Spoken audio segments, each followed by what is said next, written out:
बिहार विधानसभा चुनाव में तकरीबन हर राजनीतिक पार्टी ने अपना स्टैंड क्लियर कर दिया है। चुनाव से पहले जीतन राम मांझी ने अपनी हम पार्टी के कुनबे को महागठबंधन से उठाकर एनडीए में शामिल कर लिया। वहीं मंगलवार को उपेंद्र कुशवाहा ने अपना रुख भी साफ कर दिया है। अब वो न तो महागठबंधन में है और न एनडीए में। उन्होंने मायावती के बीएसपी के साथ एक नया मोर्चा बनाया है। सबने अपने अपने रुख साफ कर दिए हैं, बस चिराग पासवान के मूड का पता नहीं चल पा रहा है।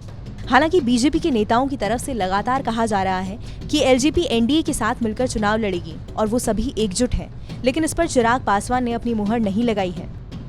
बताया जा रहा है कि चिराग पासवान एनडीए में बंटवारे को लेकर खुश नहीं है। संभावना है कि मन मुताबिक सीट न मिलने पर चिराग पासवान एनडीए से अलग होकर चुनाव लड़ने का रिस्क भी ले सकते हैं। बिहार विधानसभा चुनाव के पहले चरण के मतदान के लिए 1 अक्टूबर से नामांकन की प्रक्रिया शुरू हो जाएगी। पहले चरण में कुल 71 सीटों के लिए मतदान होगा, लेकिन अभी तक एलजेपी ने अपना स्टैंड क्लियर नहीं किया है। सूत्रों के हवाले से कहा जा रहा है कि एलजेपी को करीब 27 सीटों की पेशकश की गई है। चिराग पासवान इतनी सीटों पर राजी नहीं है। साथ ही एलजेपी की तरफ से कहा जा रहा है कि जो सीटें उन्हें ऑफर की जा रही हैं वो उनकी मनमर्जी की नहीं है। एलजेपी अपनी पसंद की सीट पर दावेदारी जता रही है और इस मसले पर किसी तरह के समझौते के मूड में नहीं है।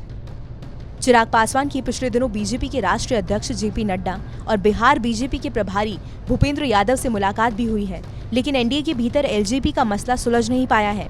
हालांकि इस बीच इतना जरूर हुआ है कि एलजेपी ने जेडीयू और नीतीश कुमार पर राजनीतिक हमले करना कम कर दिया है।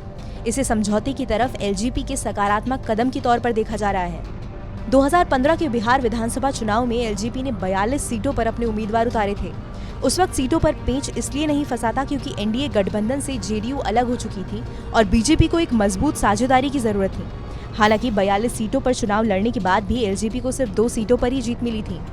महागठबंधन का हिस्सा रही जेडीयू और आरजेडी ने मिलकर एनडीए को करारी शिकस्त दी थी। अब जेडीयू के एनडीए में वापस आने से राजनीतिक हालात काफी बदल गए हैं। एलजेपी ने अपनी मर्जी के मुताबिक सीटें न मिलने पर राज्य की 143 सीटों पर अपने उम्मीदवार उतारे जाने का ऐलान कर दिया है। हालांकि एलजेपी के लिए इतना बड़ा जोखिम उठाना आसान नहीं है।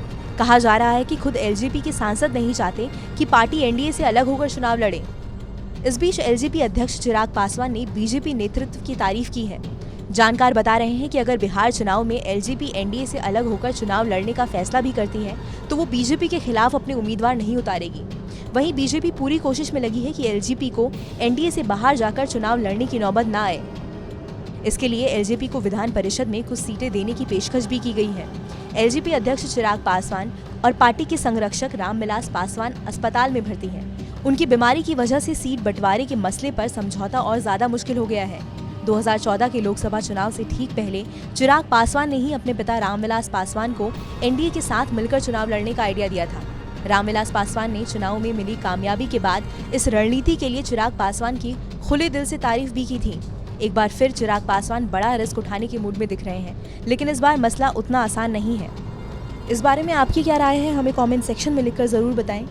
बिहार चुनाव समेत देश और दुनिया की तमाम बड़ी खबरों के लिए सब्सक्राइब करें TV9 भारतवर्ष।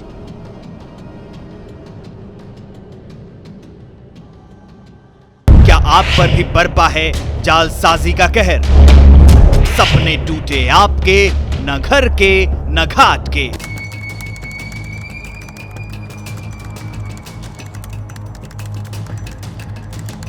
देखिए लूट घर हर रात 9:30 बजे। फिक्र आपकी,